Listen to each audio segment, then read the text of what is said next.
السلام عليكم ورحمة الله وبركاته dhalinyarada waa salaam dhamaantiin inta nala sii joogtay inta hadda nagu cusub insha Allah waxaan rabaa casharkeena hore kii noogu xigay oo ku saabsan suuqa cryptocurrency iyo qaababka aad u bilaabi karto inaan hadda halkan aan iskula wadaagno wana meesha aan isleeyahay qof dhalinyaro ah maanta oo wadada ugu fiican ama maxaan ku raadayay ugu wanaagsan ee uu maanta dhaqaale ka raadsan karo isagoo siyaasad iyo qajajac gelin shaqo kale aan doonin oo rafaadin fursad fiican bay runtii u tahay dhalinyarada maanta inay meeshan dhaqaale fiican ka sameeyaan haddii ay bartaan wadadeedina maraan marka cashirka hore si guud markaan u fahnay kan waa marka aad rabto inaad cryptocurrency soo dhex gasho xageed ka bilaabaysaa lambar 1 waxaa ka bilaabaysaa inaad samaysato exchange-yadana waxa ugu caansan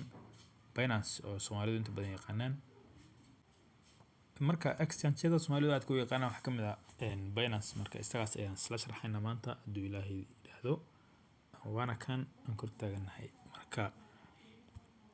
marka waxaan si bilow ah ayaan u sharxaynaa oo ruuxu markii ugu horeysay uu micnihi ah uu soo dejisto marka horeysana waxaad ka helaysaa Binance hadaad rabto Play Store aad ka helaysaa markaad la soo degto qaabkan ayuu u muuqaaleeyahay marka waan gujinaynaa waan iska soo koobaynaa cashirkaasi uusan nagu dheeraan marka waxaad leedahay waxaan rabaa account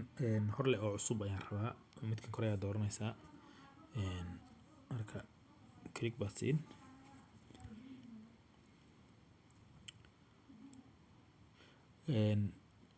marka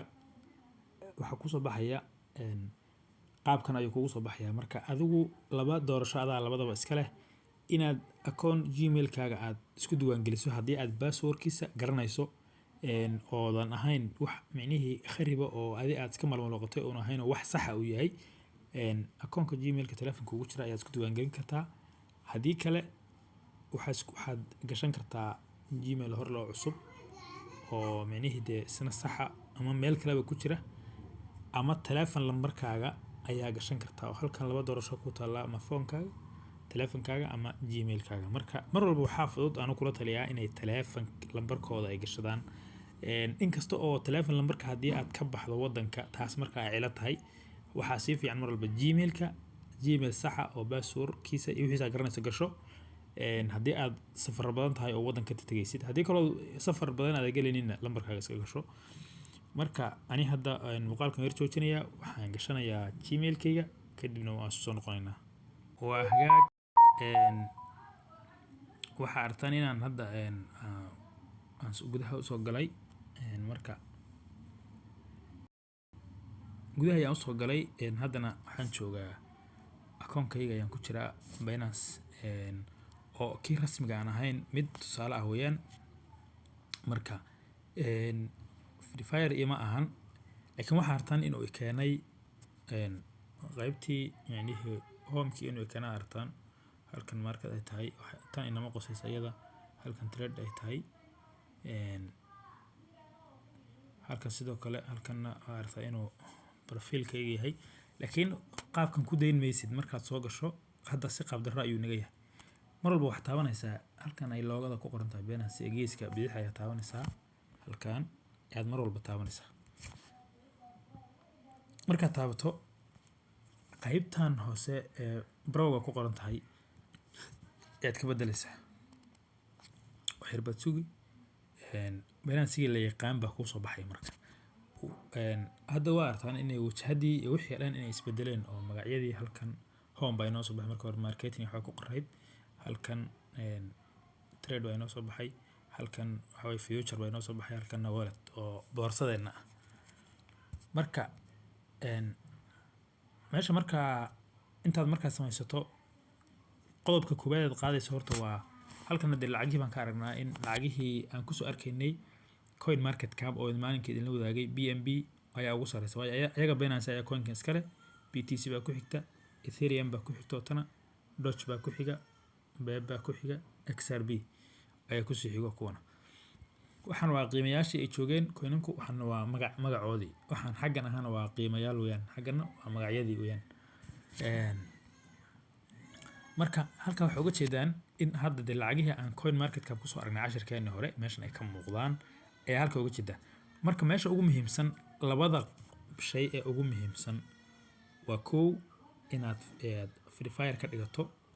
iyo qodobka labaad oo ah inaad barato wallet-ka iyo qaybta adiga ku khasisay lacagta kuu soo galayso labadaas marka labadaasna insha Allah cashirkeena dambe ayaan ku baran doonaa maanta mar hadda aragna sidii loo samaysanayay qaabka loo samaysto oo aad isaga fudud runtii cashirkeena dambe waxaan include agi doonaa free fire qaybta sida loo dhaho iyo qaybta ayadana adiga ku khasaysa oo ah lacagahaaga iyo meesha ka soo muuqanayaan free fire hadan in yar idin waxay ka tusiyo geeskan u bidixeeyaad mar walba taabanaysa afwan geeskaas ayaad mar walba taabanaysa si aad u raadsato profilkaaga aad profilkaaga u tagto geeskan ayaa taabanaysa hal mar wad gujin marka taabato meeshan hadda ani waxa iga muuqda magacaygii meeshan waxa ka muuqda saa u jeedaan halkan inay meel micnihii casaan calaamad casaan ay ka muuqato oo micnihii shaqo looga baahan yahay marka haddaan halkaa gujiyo wuxuu ii soo saarayaa oo uu leeyahay akoonkaaga free fire micnihii ma ahan baasaboorkaaga ama national ID-ga ama laysinka saddexdaas ay ogoshahay Binance waliba haddaad national ID haysato iyo haddii aad baasaboor haysato labadaas ayaan kugula talin lahaa marka ani hadda ka hor ayaan waxaan hadda u soo dhigay hadda ka hor ayaan klikiyay uu yar diiday markaas maadaama akoonkayga rasmiga ah uu ahayn oo waa iska tusaale kan marka halkan hadduu ilaahay yiraahdo ayaan idin la sixi doonaa cashirka ku xiga cashirkan kadibna markaan halkan saxno waxaan u talaabi doonaa qaybtan boorsadaada adiga aad leedahay oo qaybo kala duwan leh oo hadda ku dhufano wajahad kala duwan leh hadda inoo soo baxayso ilaa on free fire dhahno deposit iyo withdraw iyo maxaan ku raahday wixii oo dhan ba halkan ayaa inoo soo gali doonaa markii aan laakiin free fire dhahno hadda la inooma ogola mana furmayaan oo shuruudaha inaga xiran bay ka mid tahay oo halkan ka muuqda waa kow aan isdiiwaan gelinay free fire baa inoo dhiman isla kadibna deposit oo lacagta la inoo fasaxaya marka intaas waa shuruudaha la inooma ogola marka hadda inaan waxba ka bedelo marka insha Allah exchange kale ka fududna waa idin wadaagi doonaa haddii Ilaahay rabo midka ugu fiican ee ugu fudud ee qof bilow ah oo insha Allah uu ku bilaabi karo Binance ma ahan dadka Soomaalida waxay iska jecel yihiin mar walba wax bay iska caashaqaan coin bay ama iska aroosaan ama exchange bay iska caashaqaan marka laakiin anoo Binance aslan lacag iguma jirto trade kama sameeyo mana maxaan ku raahdaa waa free fire yahay laakiin isticmaalkiisa uma badni waayo waa laga fiican yahay boqolkiiba boqol kuwa ka fiican baa jira oo ka fudud ruux markuu bilow yahay waayo exchange-gan waa exchange weyn shuruudihiisa oo dhan baa adag marka qof bilow ah kuma fiicna marka insha Allah midka ugu fiicanna waa idin la wadaagi doonaa casharada dambe soo socda marka insha Allah nagu soo bir haddaad nagu cusub tahay Telegram-kana waan joognaa linkiga hoos ka qaado soo gal waa la isku caawiyaa halkaas casharada laga bixiyaa marka insha Allah hadda nagu soo bir haddaad nagu cusub tahay. Assalaamu calaykum waraxmatullaahi wabarakaatuh.